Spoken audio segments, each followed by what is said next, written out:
नमस्कार दोस्तों, मैं हूं सीए पवन सोनी। आपका स्वागत है हमारे यूट्यूब चैनल पर। आज हम विषय से हटकर एक ऐसे विषय पर चर्चा करेंगे जिसकी वर्तमान में समाज में बड़ी चर्चा की आवश्यकता है। जैसे यह विषय है परीक्षा। क्या हमें परीक्षा पर चर्चा करनी चाहिए और क्यों करनी चाहिए?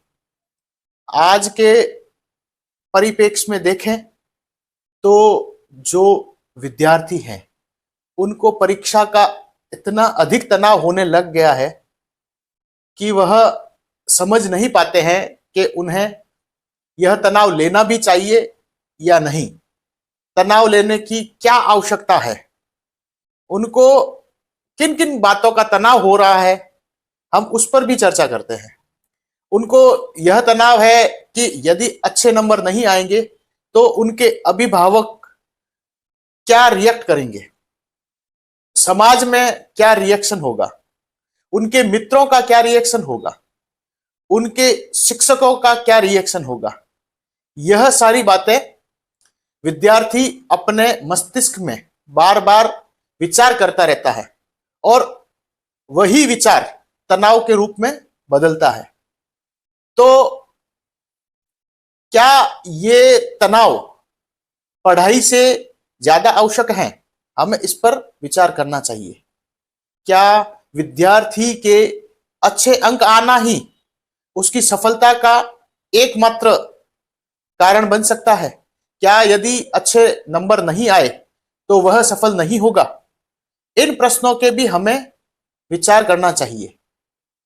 यदि किसी विद्यार्थी के अच्छे नंबर नहीं आते हैं तो वह क्या जीवन में सफल नहीं हो सकता है? ऐसे हमारे पास में बहुत सारे उदाहरण हैं जिससे हम यह जान सकते हैं। बहुत सारे ऐसे सफल व्यक्ति हैं जिन्होंने अपने विद्यार्थी काल में ज्यादा कुछ हासिल नहीं किया, परंतु आज बहुत सारे अच्छे अच्छे पदों पर, अच्छी ऊंचाइयों तक वह पहुंच चुके हैं। तो फिर इस तनाव का क्या अर्थ हुआ? हाँ, अच्छे नंबर चाहिए, परंतु इस तनाव के साथ नहीं, क्योंकि इस तनाव से बहुत कुछ नुकसान भी हो रहा है। इस तनाव की वजह से देखा गया है कि बहुत सारे विद्यार्थी अपेक्षित उन परिणामों को नहीं दे पाते हैं जो कि वास्तविक रूप से वह योग्यता रखते हो।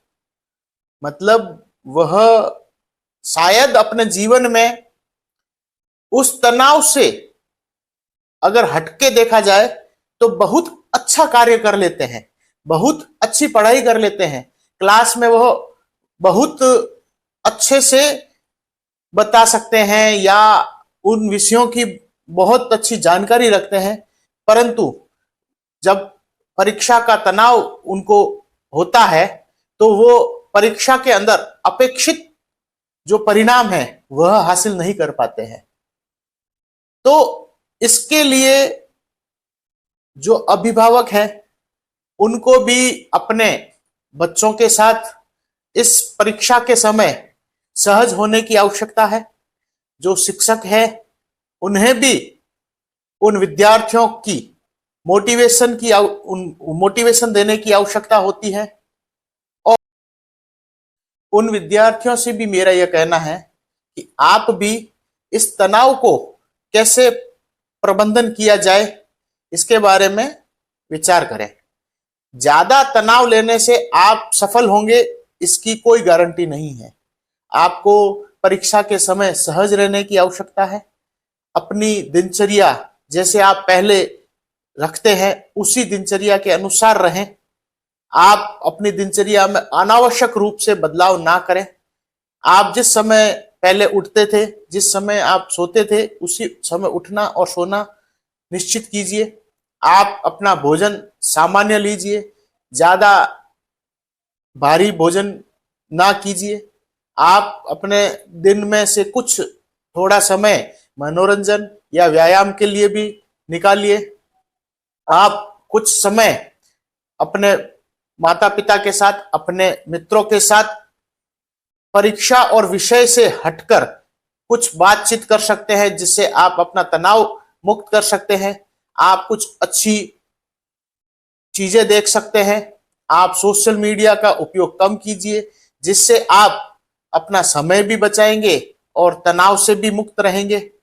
और विशेषकर आप उस समय पढ़ने की एक दिनचर्या बनाइए जिस समय आपका परीक्षा का समय काल होता हो। जैसे यदि आपके परीक्षा का समय सुबह 10 से 1 बजे का या सुबह 7 से 10 बजे का है, तो आप उस समय पढ़ने का अभ्यास कीजिए, क्योंकि जब आप परीक्षा का समय होगा, जब आप जिस समय परीक्षा पत्र लिखेंगे, प्रश्न पत्र लिखेंगे, उस समय आपका दिमाग एक पढ़ने के अभ्यास में रहा, तो आपको वह 3 घंटे के समय में लिखना आसान होगा, याद करना आसान होगा। यह मेरी खुद के द्वारा अभ्यास की गई तकनीक है। इस तकनीक में मैंने भी यही अभ्यास किया। जब जो समय पे परीक्षा होती थी, उस समय पे कभी आप सोने का या दूसरे कार्य करने का अभ्यास ना करें, क्योंकि आपने वर्ष भर में कितनी भी मेहनत से पढ़ाई की हो, यदि वो 3 घंटे आपके सही तरह से लिखे नहीं गए हो प्रश्न पत्र को, तो आपके द्वारा अपेक्षित परिणाम प्राप्त नहीं किए जा सकते हैं। तो आप ये रणनीति अपना सकते हैं कि जिस समय परीक्षा का समय होगा, वो समय आप पढ़ाई करते हुए रहेंगे, ताकि प्रश्न पत्र लिखते समय आपका दिमाग भी एक्टिव रहे। आप अधिक से अधिक लिखने का अभ्यास करें।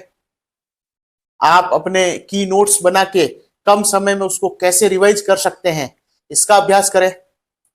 और कम से कम तनाव लें। तनाव से किसी भी प्रकार के परिणाम प्राप्त नहीं हो सकते हैं। परिणाम मात्र और मात्र करने से ही प्राप्त होते हैं, तनाव लेने से प्राप्त नहीं होते हैं।